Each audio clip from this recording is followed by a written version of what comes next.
Olá, seja muito bem-vinda, seja muito bem-vindo aqui a mais um vídeo. Hoje a gente vai falar de PCNs, isso mesmo, Parâmetros Curriculares Nacionais. Vamos lá? Bom, antes de começar, tá chegando por aqui, conhece o canal? Não conhece? Já se inscreve, ativa o sininho para você sempre ser lembrado quando chegar aqui um vídeo novo, um conteúdo bacana aí para você estudar. Belezinha?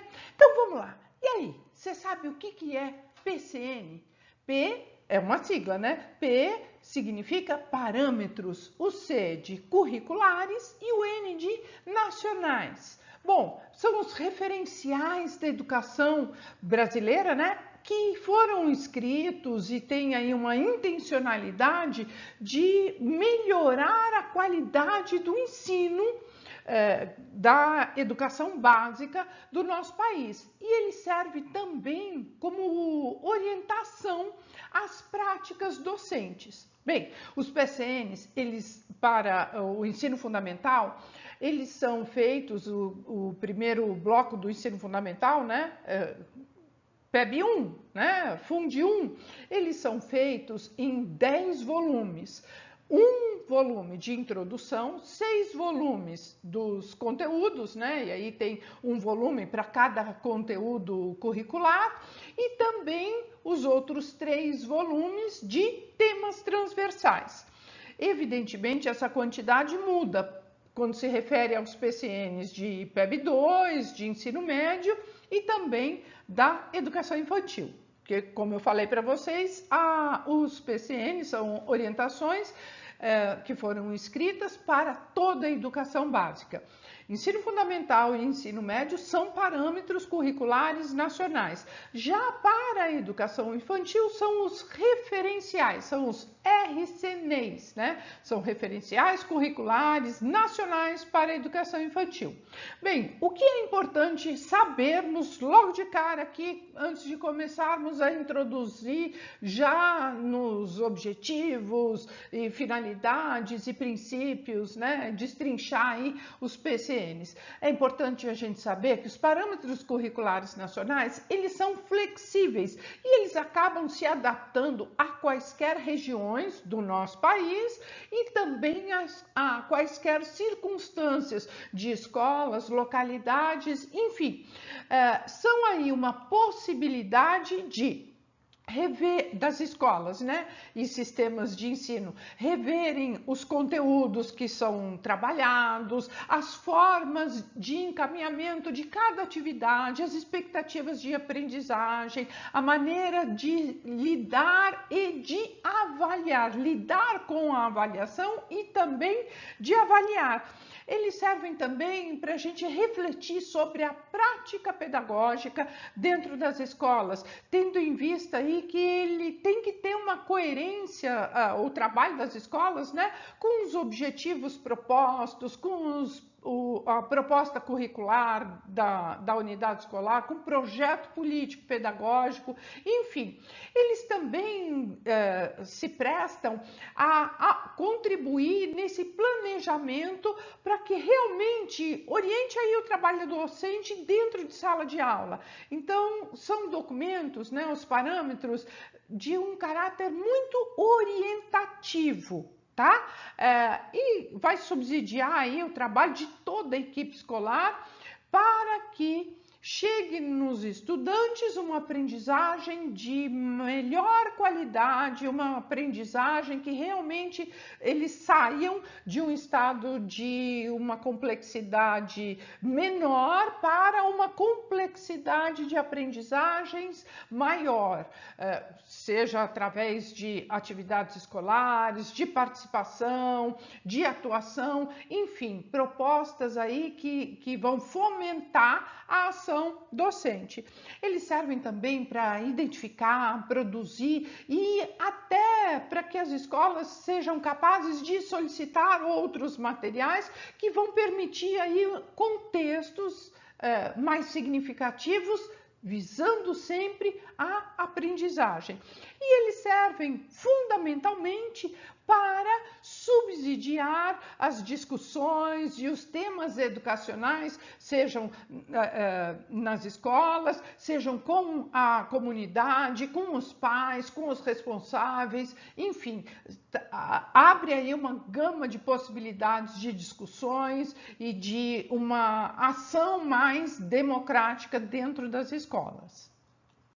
Bom, vamos começar a ir direto ao ponto, né? Então, como eu estava falando para vocês, os PCNs, eles foram criados, começaram a ser editados, né, em 1997, um ano depois da LDB, e não é à toa, né? Afinal de contas, nessa época, a qualidade da educação do nosso país estava muito mal das pernas, né? Então, o que a gente vê lá, que da década de 70 e da década de 80, qual era a grande preocupação dos órgãos governamentais, das instâncias governamentais, né? Prefeituras, Estado e União? Era o quê? Ampliar vagas e, consequentemente, a qualidade da educação caiu por terra. Por quê? O foco era ampliar vagas, construir escolas, abrir escolas aonde não tinham.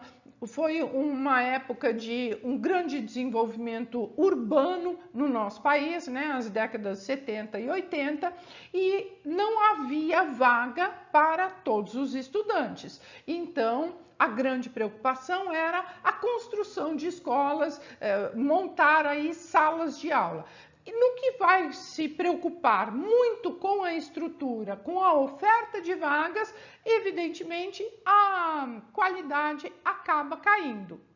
E aí começou-se a enxergar que havia vaga, mas não havia uma garantia de aprendizagem, não havia uma qualidade efetiva naquele ensino que estava acontecendo naquelas escolas.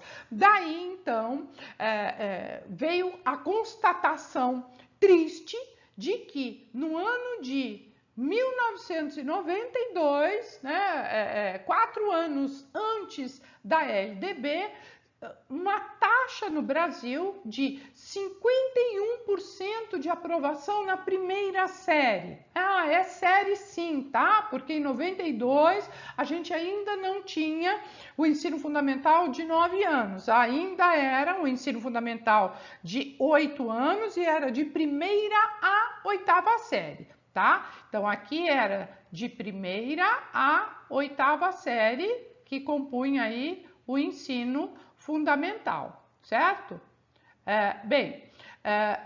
Agora veja, se 51% de aprovação significava que ficavam retidos no primeiro ano, né, na primeira série do ensino fundamental, 49% dos estudantes, ou seja, gente, quase metade da sala de primeiro ano, né, de primeira série na ocasião, ficava retida.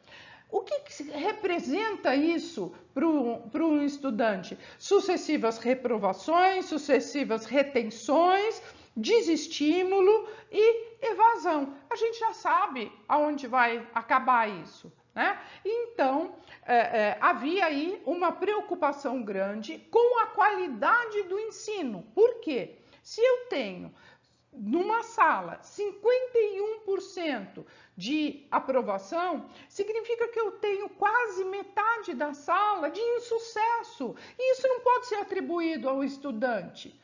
Há uma falha, há um lapso, há uma lacuna forte aí na formação desse docente, na atuação do docente. Daí esse movimento dos parâmetros curriculares nacionais, né? Porque eles vieram exatamente assim, dessa maneira, a partir deste estudo, desse choque de realidade, né, de 92, mas especialmente quando a LDB, ela determina que haverá no país uma preocupação com uma base curricular, né? E aí, então, nascem dessa constatação e também da LDB, nasce aí a necessidade de se elaborar e, como resultado desse currículo, né, nasce o Parâmetro Curricular Nacional. Bem, Parâmetro Curricular Nacional, ele vai definir o quê? Os conteúdos que devem ou não ser trabalhados nas escolas, mas não como uma capacidade de transmissão de conhecimento, mas como uma prática docente que deve efetivamente levar à aprendizagem, ou seja, promover a aprendizagem, para romper com aquele mito de que eu, professor, ensinei, se o aluno não aprendeu é problema dele. Não, não é problema do aluno. Se o aluno não aprendeu, o problema é meu, do professor, que não fui capaz de ensinar adequadamente. Então, a lógica da coisa muda, né? Então, os parâmetros curriculares nacionais, eles também foram divididos para facilitar o trabalho ali das escolas, das redes, dos sistemas de ensino, principalmente no que diz respeito à elaboração do PPP, do Projeto Político Pedagógico, ou mesmo da proposta pedagógica. Como eu estava falando anteriormente, né, são 6 volumes que vão tratar ali das diferentes áreas do conhecimento: língua portuguesa, matemática, ciências naturais, história, geografia, arte e educação física. Isso de 1ª a 4ª série, certo? Que a gente não pode esquecer que os PCNs foram criados para o ensino fundamental de 8 anos. E tem também 3 volumes que compõem aí os temas transversais. O primeiro vai trabalhar dos temas transversais, né? Por que se trabalhar com temas transversais, qual é o objetivo de trabalhar com temas transversais, e traz também uma abordagem sobre ética. Um outro volume dos temas transversais vai falar da pluralidade cultural, que já era uma preocupação aí da educação brasileira, e também do aspecto de orientação sexual. E o outro volume, né, porque são 3 de temas transversais, o outro volume ele aborda aí os temas de meio ambiente e saúde. Enfim, são documentos orientadores. Então, os PCNs, eles não são normativos, mas eles orientam. Orientam o quê? Eles orientam as escolas em relação à proposta pedagógica, né, no que diz respeito aos temas transversais, no que diz respeito à base nacional comum, no que diz respeito a uma abertura grande para a parte diversificada, porque os parâmetros curriculares, eles são úteis e flexíveis para quaisquer partes do Brasil. E eles são um documento orientativo também para o fazer docente, certo? Ou seja, a prática do professor em sala de aula. Vai orientar bastante. Aliás, os PCNs têm muita dica de atividade, de ações que o docente pode desenvolver ali dentro de sala de aula, projetos, enfim, uma infinidade de boas opções ali para o docente.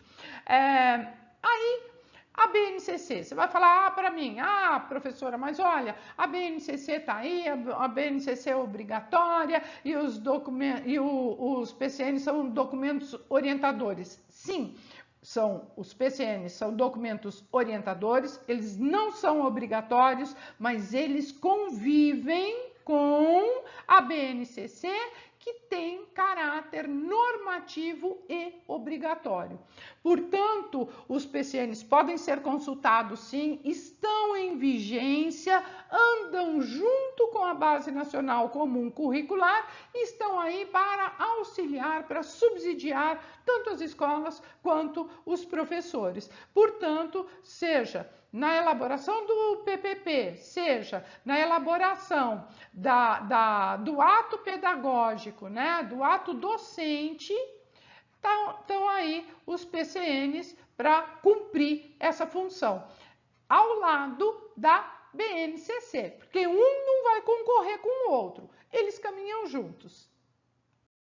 O que é importante a gente saber dos PCNs? Primeiro, você já sabe, né, que eles foram criados para, aqui no caso, né, do ensino fundamental de 1ª a 8ª série, certo?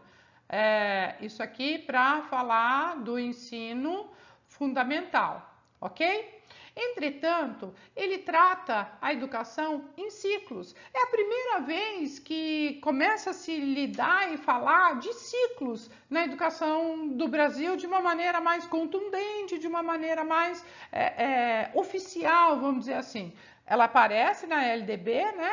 Já tem artigo na LDB que prevê essa organização de diferentes meios, né? Seja por série, então você pode colocar ali uma escola seriada, você pode colocar por ciclo, você pode fazer outros agrupamentos, enfim, a LDB prevê toda essa possibilidade e os PCNs vêm trazer isso como um olhar diferenciado para essa questão de série. E por que os PCNs começam a olhar para os ciclos? Porque começa a entender que os estudantes têm diferentes ritmos e diferentes momentos de aprendizagem. O que não está acontecendo em um ano, por exemplo, pode perfeitamente acontecer na sequência. Então, para romper com essa lógica da seriação, de que, olha, este conteúdo tem que obrigatoriamente ser trabalhado neste ano e não tem que ser trabalhado no ano seguinte, impossibilitando aí conversas e diálogos entre diferentes momentos.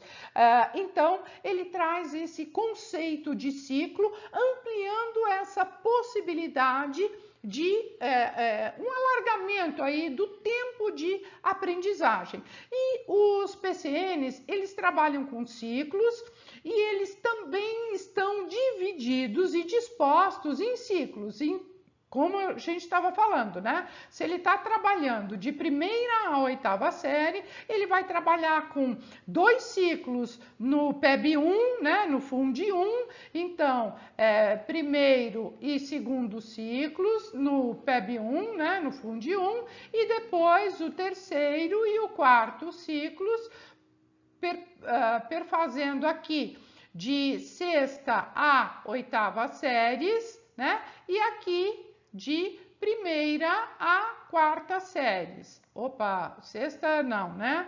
Vamos corrigir isso aqui. Não é 6ª, aqui nesta época é 5ª, né? De 5ª a 8ª séries. E aqui de 1ª a 4ª séries. É assim que está disposto lá nos PCNs. E lá nos PCNs tem orientações para o 1º ciclo, que é 1º e 2º anos, né? 1ª e 2ª séries, 1ª e 2ª, e o 2º ciclo do PEB 1, né? De 1ª a 4ª, é a 3ª e a 4ª séries.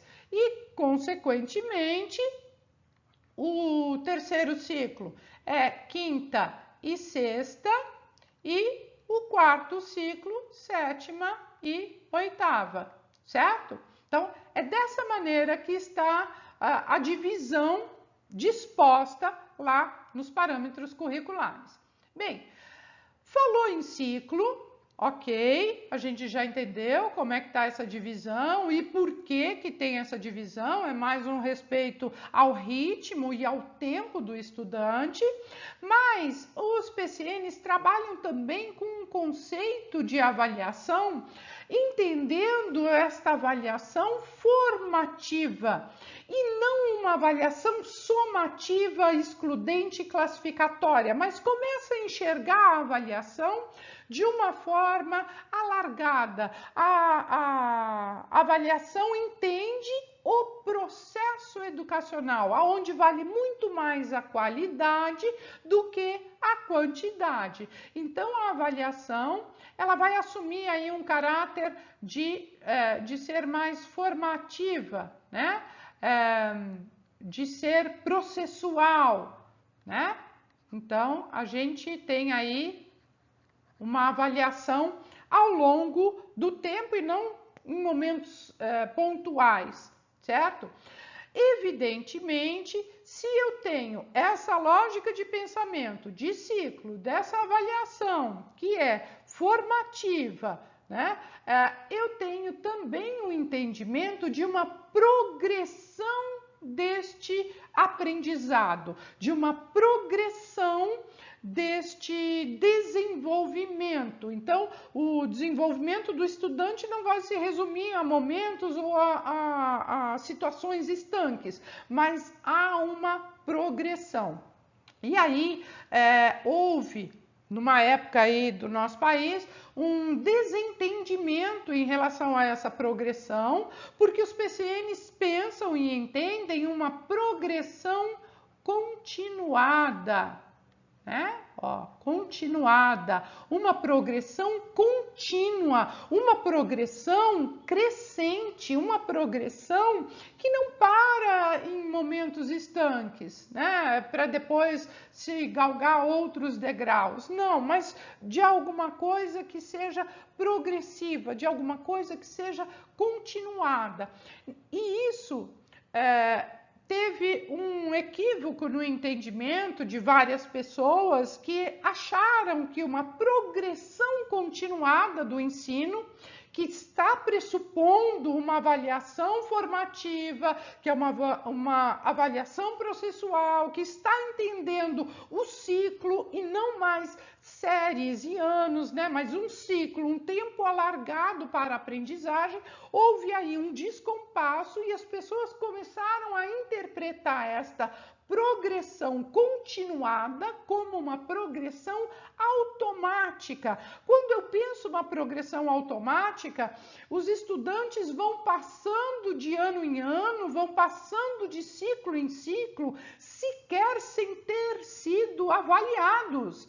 E não é este o entendimento dos parâmetros curriculares nacionais, que pensam aí uma base pedagógica pautada no construtivismo, ele está bem assentado nessa ideia de construtivismo, portanto, esta avaliação precisa existir, ela deve existir, ela faz parte do processo de ensino e aprendizagem e ela não pode ser excludente, classificatória, nem tampouco deixa para lá, deixa a vida me levar, a vida leva eu. Não é assim que a coisa funciona, né? Mas, infelizmente, na cabeça de algumas pessoas e até mesmo de alguns sistemas de ensino, houve aí esse entendimento de o estudante não pode ficar retido. Quem disse que não pode? Em nenhum momento os PCNs ou qualquer outro documento do nosso país disse ou está descrito que o estudante não pode ficar retido. Se houver ali um entendimento de que para um crescimento isto é necessário, essa possibilidade existe. O que não se quer mais com os PCNs, quando a gente estava falando ali no começo de repetências sucessivas, é nesse sentido de não quebrar com essa progressão de aprendizagem e não estigmatizar determinados estudantes que precisam de um tempo melhor para a aprendizagem, precisam de um tempo maior para terem aí um melhor aproveitamento daquilo que está sendo proposto pelas escolas. Então, essa questão aí da progressão, ela foi por algumas pessoas mal interpretada e a gente perdeu aí muita coisa nisso. Mas o entendimento dos PCNs, e é isso que é cobrado nas provas, é que esta progressão, ela é contínua, porque continuamente está se aprendendo. Se o estudante não conseguiu se alfabetizar ao longo do primeiro ano do ensino fundamental, né, na primeira série, no caso, aí na época dos PCNs, da criação dos PCNs, não quer dizer que imediatamente no ano seguinte seguinte, né, na segunda série do ensino fundamental, no início da segunda série, ele não consiga completar ali o ciclo de alfabetização a partir das hipóteses que ele está construindo aí para que são elaboradas, e a gente já sabe, né, que a alfabetização é toda construída por etapas e hipóteses, né, de escrita e de leitura, enfim. Então, eu quebro aquela lógica, né, daquela progressão, eu retenho aquele estudante que não conseguiu chegar aonde eu determinei que ele chegasse, ele fica retido. Só que, o que acontece com esse estudante? Primeira coisa, foi dito a ele, logo na entrada, que você fracassou. Você não conseguiu. É isso que se diz quando se retém um estudante no primeiro ano do ensino fundamental, na primeira série. Você não está dizendo para ele, olha, é melhor você ficar aqui por mais tempo, né, para consolidar alguma aprendizagem. Mas é dito com todas as letras, né, de uma forma muito clara, e aí não é nem só implicitamente, mas também explicitamente, né, tá dizendo, olha, você não conseguiu no primeiro ano do ensino fundamental, a hora que esse estudante está chegando na escola, então quebra qualquer possibilidade, né, e aí esse estudante já com um ano a mais que os coleguinhas, né, já começa a virar chacota, ele já é maior porque ele é mais velho, já vai lá para o fundo da sala, enfim, e aí a gente já sabe no que vai dar isso, né? Então, quando pensa-se essa questão da progressão, é nesse sentido, é ampliar essas possibilidades de aprendizagem, é ter um cuidado com a aprendizagem, não é para largar, eu ensino e ele que se vire para aprender, não, a aprendizagem está intimamente ligada com o ato de ensinar do docente. Tá? Outra coisa que os PCNs trazem de bastante característica, né, é a questão da transversalidade. Ele, na verdade, quando introduz aí os temas transversais, é uma grande inovação, porque ele vai trazer temas a serem trabalhados nas escolas, temas que às vezes eram trabalhados, na maioria das vezes nem eram assuntos tocados nas escolas, mas que então os PCNs trazem, falam, olha, existem esses temas, eles precisam ser abordados dentro da escola, que é ética, orientação sexual, meio ambiente, enfim, são esses temas todos que precisam ser trabalhados, mas eles não têm que ser trabalhados obrigatoriamente com uma área de conhecimento ou com outra.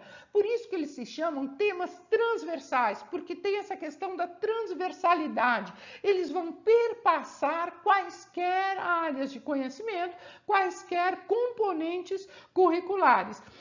E com este pensamento todo, né, de ciclo, de uma avaliação formativa, de uma progressão continuada, dessa questão da transversalidade dos assuntos e temas a serem abordados por quaisquer áreas de conhecimento, evidentemente esse conceito de interdisciplinaridade está muito impregnado já lá nas orientações dos parâmetros curriculares nacionais, que vai entender que o conhecimento se mistura, se conversa, e ele não tem que ficar compartimentalizado entre diferentes componentes curriculares. Muito embora os parâmetros curriculares nacionais tenham vários volumes e cada volume com seu componente curricular, mas ele não pensa isso de uma maneira estanque. Esta foi uma forma de organizar o documento e de tornar mais ágil aí o trabalho do docente. Mas a interdisciplinaridade, ou seja, trabalhar com todos os assuntos a todo momento, isso está impregnado no documento de cabo a rabo, tá? Caracterização da área. Cada disciplina antigamente era ensinada de uma maneira e isso está disposto lá nos PCNs. Então, quando ele está caracterizando a área, tem lá uma partezinha histórica, né, do ensino daquela disciplina. E aí vem trabalhando essas questões e trabalhando também as questões da atualidade. Outra coisa importante que os PCNs trazem é a questão dos objetivos.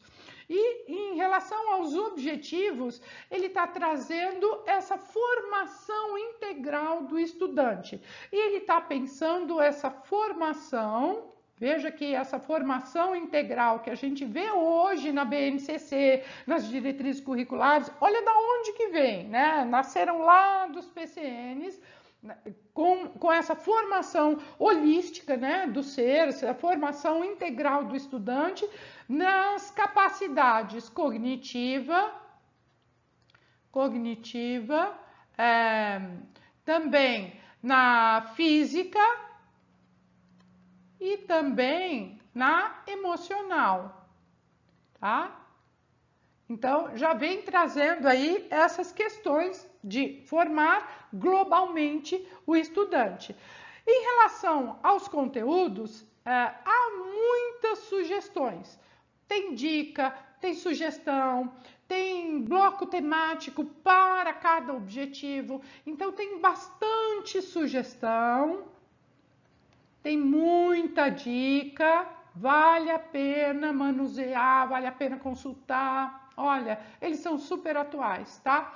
E critérios de avaliação. Bom, é como a gente estava falando, né? Se antigamente avaliar era medir o conhecimento, aqui com os PCNs, a tônica é outra, é orientar para uma prática docente positiva, né? Que vai entender aí várias ferramentas diferentes para se diversificar a avaliação. Então, esses critérios de avaliação, sempre de uma maneira diversificada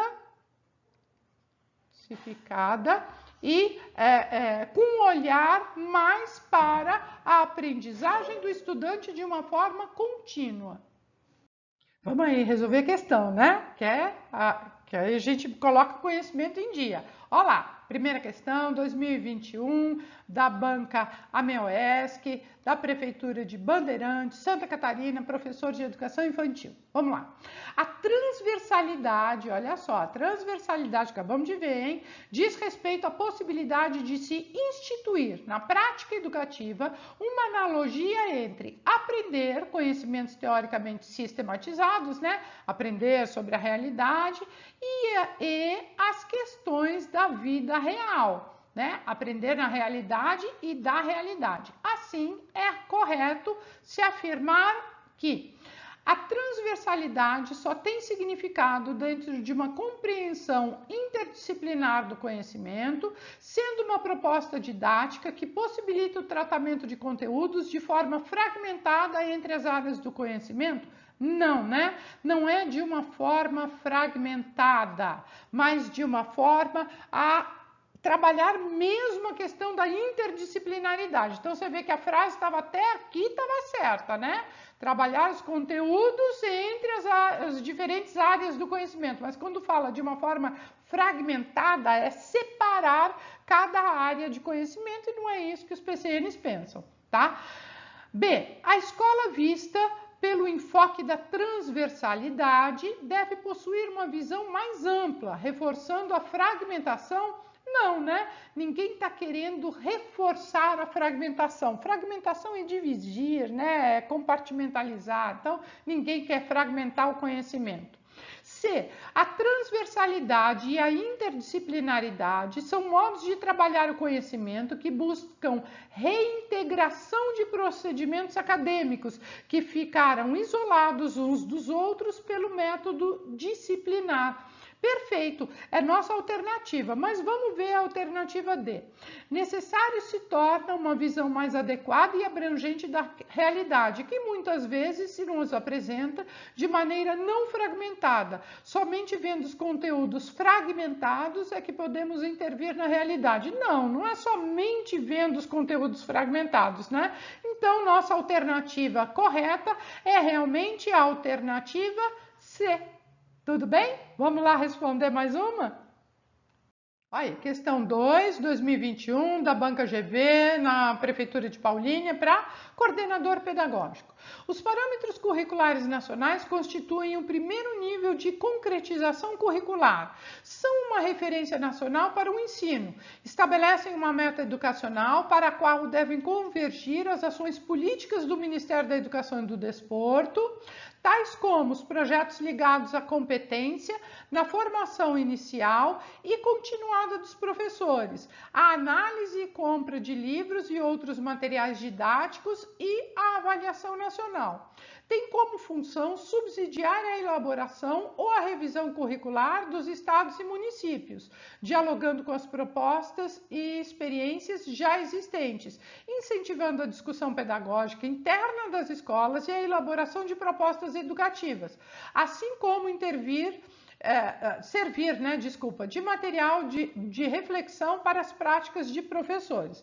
Bem, esse texto foi adaptado do MEC, Introdução aos Parâmetros Curriculares. Considerando o texto acima, é correto afirmar que os PCNs segmentam o conhecimento? Não, eles não segmentam nada, eu não preciso nem terminar de ler a frase, né? Eles não segmentam o conhecimento.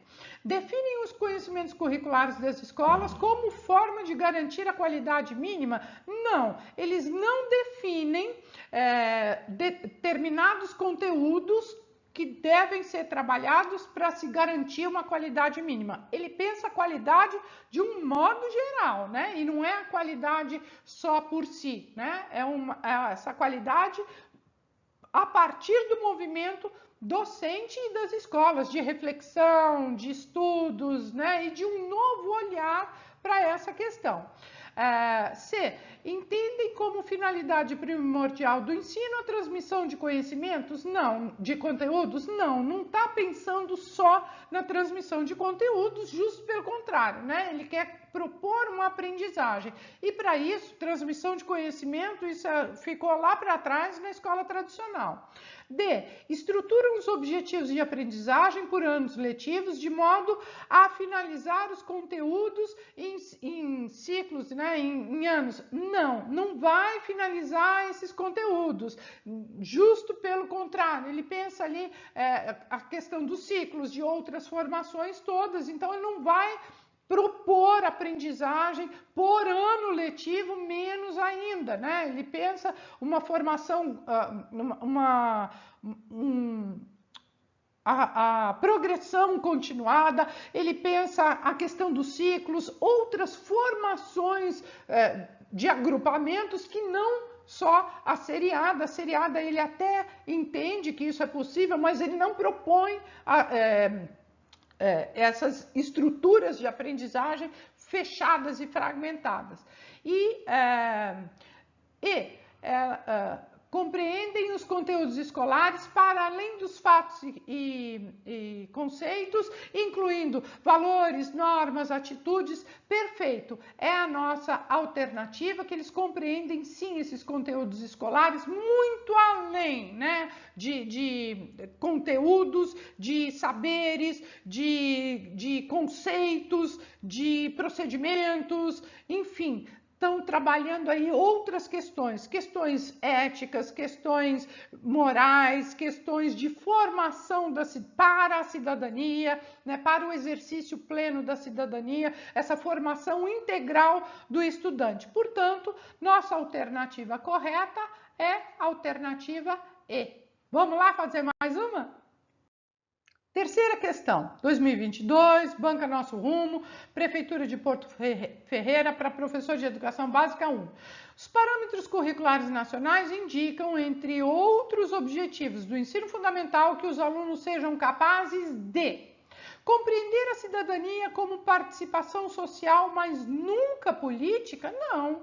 Essa participação social e de cidadania prevê sim uma participação também política, né? É diferente de tratarmos aí de uma educação partidária. A escola é apartidária, mas ela é política, né?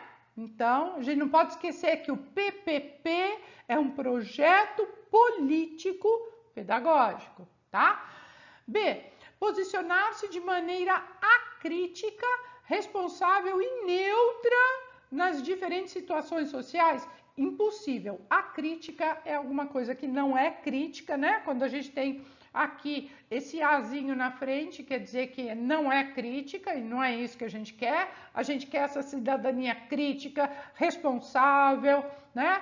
Reflexiva e jamais neutra, né? As pessoas precisam se posicionar, devem se posicionar, pro lado que for, elas precisam se posicionar, mas com direitos, com responsabilidade, enfim. Então, jamais dessa forma. C, perceber-se independentemente, né, e agente transformador do ambiente. Não, eu não tenho que me perceber independentemente. Eu sou dependente. Eu sou dependente do meio ambiente, eu sou dependente da sociedade, eu sou dependente deste ambiente no qual eu convivo, aonde eu participo. Então, eu não sou independente. E agente transformador do ambiente, sim, né? Todos nós somos agentes transformadores do ambiente, mas nós não somos independentes. D, questionar a realidade, formulando-se problemas e tratando de resolvê-los. Perfeito, é isso mesmo, né? Porque quando eu tenho uma posição crítica, reflexiva, quando eu estou entendendo essa situação toda e me posiciono, eu estou propondo questões, eu estou propondo problemas que são do cotidiano, de hoje em dia, da sociedade, e eu tenho também a ação de resolver. Eu proponho um problema, eu não jogo no mundo, eu proponho um problema, mas eu também vou pensar nas soluções.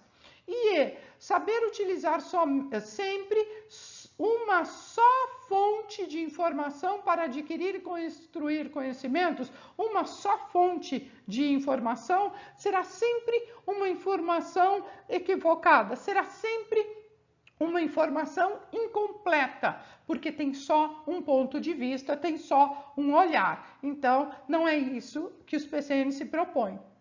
E então a nossa alternativa correta é a alternativa D, de está dando tudo certo. Essa também estava fácil, hein?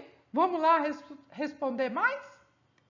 Aí, questão de número 4, 2022, a MEOESC, Prefeitura de Itapiranga, Santa Catarina, professor de ciências. Ó, os parâmetros curriculares nacionais constituem um referencial de qualidade para a educação no ensino fundamental em todo o país. Beleza.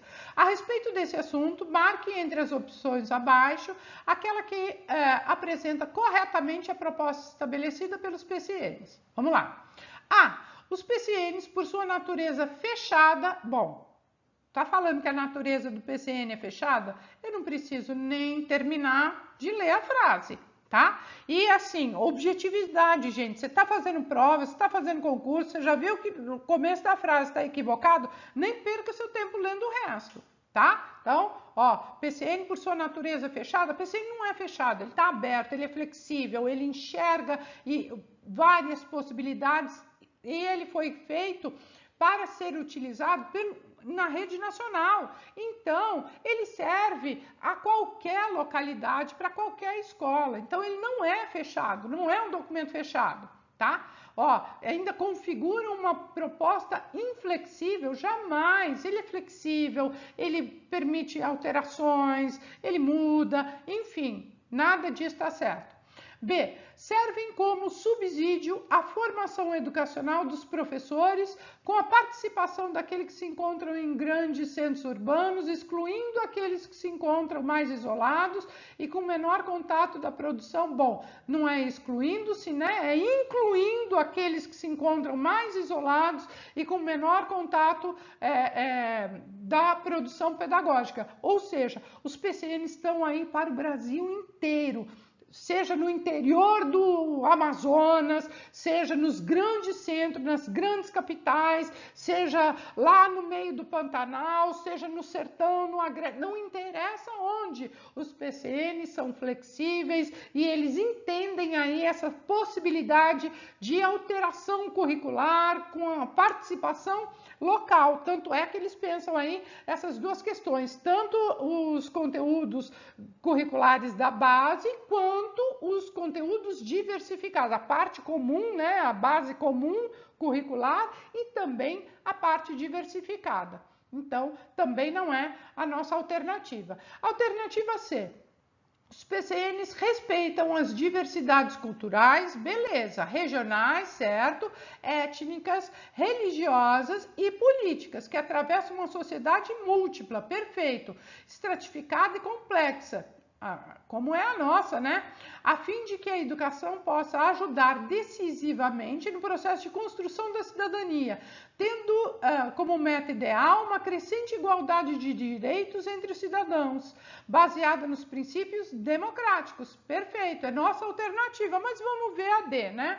Configuram um modelo curricular homogêneo e impositivo? Jamais, né? Não será homogêneo e não será impositivo. Então, nossa alternativa correta é realmente a alternativa C, de que é essa a certa mesmo. Vamos lá? Olha aí, penúltima questão. Vamos lá. 2021, AMEOESC, Prefeitura de Paraíso, Santa Catarina, professor de inglês.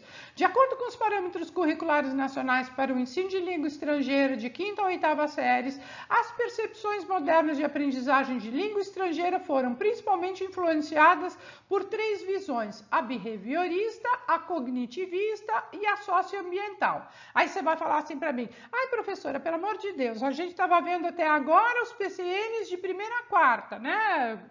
Que hoje é de 1º ao 5º ano. E agora a senhora me vem aí com inglês e de 5ª a 8ª, de 6ª a 8ª? É isso mesmo. Estou propondo isso aqui, que é para a gente ver que a gente é capaz de resolver várias questões na hora da prova, na hora do seu concurso, que você já tem base para isso. Vamos lá? Olha só, essas bases: behaviorista, cognitivista e socio-interacionista, né? Então, sobre essas 3 concepções teóricas, relacione a coluna 1 com a coluna 2. Então, tá aqui a coluna 2 e aqui a coluna 1. Então, número 1 para behaviorista, número 2 para cognitivista e número 3 para socio-interacionista. Bem, behaviorista é uma palavra inglesa que significa behavior, né? Vem de comportamento. Portanto, uma teoria behaviorista é uma teoria comportamental, tá? Comportamental. Então, eu estou pensando em mudar o comportamento das pessoas. É isso que eu quero.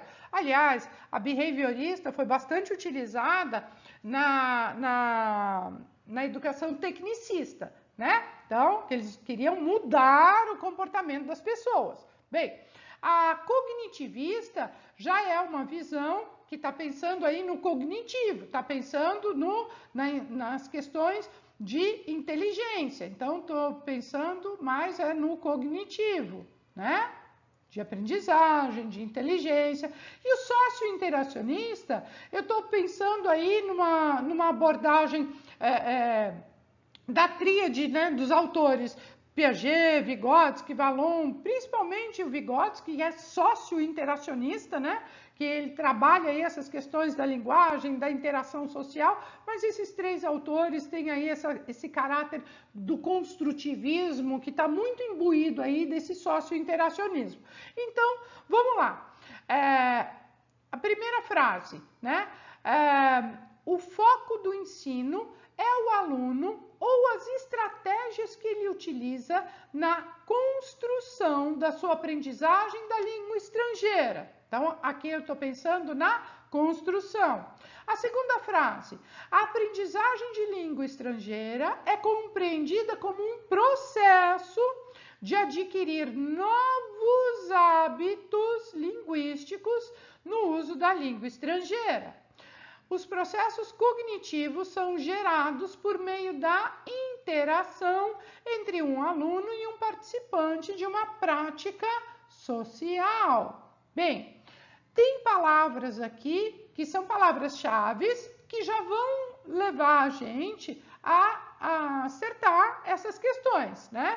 Então, vamos lá. Se o foco no ensino é no aluno ou nas estratégias, e eu estou pensando aqui numa construção, né?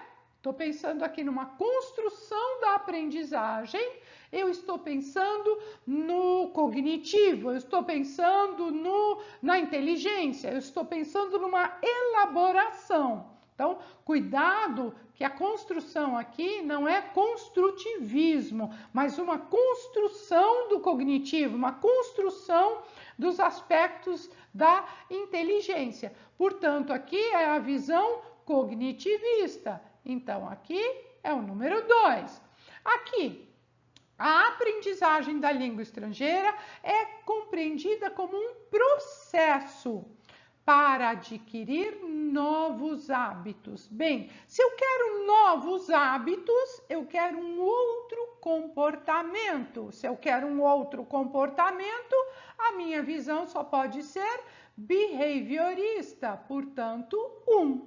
E aí só nos restou o número 3 e vamos conferir. Ó, os processos cognitivos são gerados por meio da interação, né, socio-interacionista de um aluno, né, e seu participante e uma prática social, né? Essa interação também social. E aí ficou 2, 1 e 3. Essa não, 2, 1 e 3, logo nossa alternativa correta, alternativa B. Bora lá resolver a última? Sexta e última questão de hoje. Olha só, 2021, a MEOESC, Prefeitura de Paraíso de Santa Catarina, séries iniciais. Olha lá.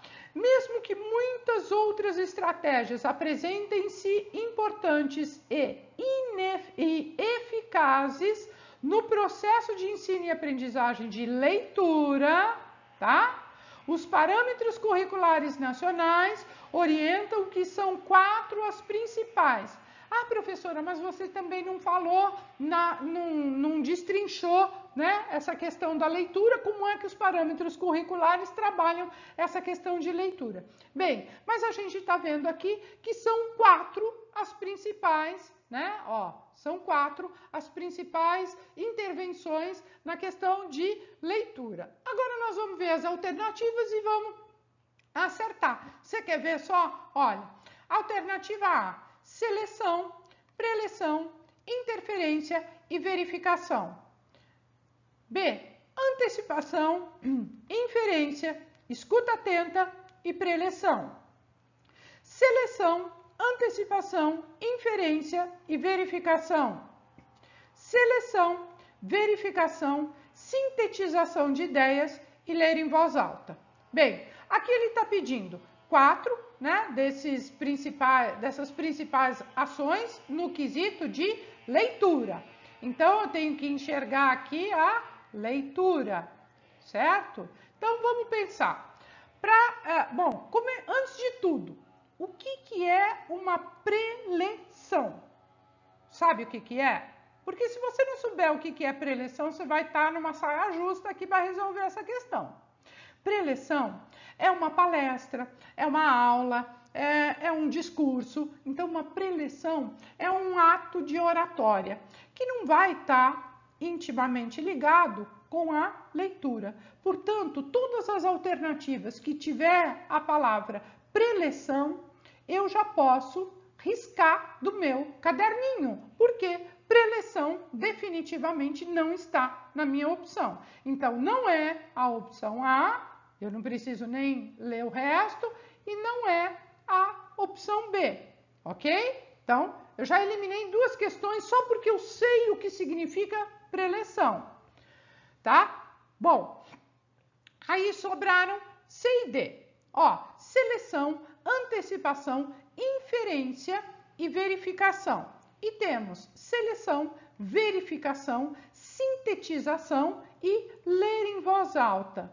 Ler em voz alta. Eu estou pensando em questões de leitura só. Tenho que ler em voz alta? Olha, seleção está aqui nos 2. Sim, seleção por quê? Quando a gente pega um texto e os estudantes estão aprendendo a ler e a escrever, eles vão pegar esse texto e eles vão olhar esse texto, eles vão fazer ali uma seleção, eles vão escolher alguns aspectos para olhar, para identificar, para tentar fazer o quê?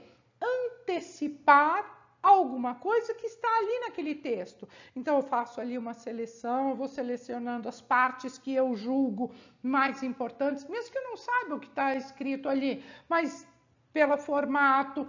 Às vezes tem uma figura, às vezes tem uma palavra que eu conheço, ou uma letra que eu identifico, então eu faço ali uma seleção, tá? Então esse primeiro momento, sim, ele está carregado aí de seleção. Depois tem antecipação ou verificação. Bem, quando eu vou verificar, é porque eu já sei uma coisa e eu vou constatar aquela veracidade. Então eu vou verificar aquela coisa, né? Bem diferente de antecipação, que é o que o estudante faz.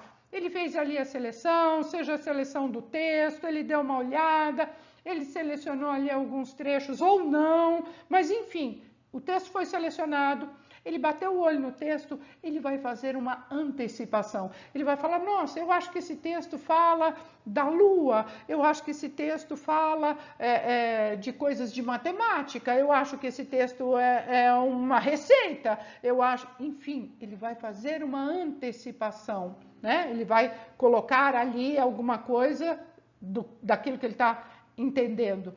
Inferências são ações que ele vai pensar a partir daquele texto, né? Então, olha, sim, eu estou fazendo aqui uma antecipação porque eu estou achando que esse texto vai por esse caminho e eu estou inferindo, eu estou imaginando, eu estou calculando que isto vai desdobrar naquilo, que então o resultado desta história vai ser X, né?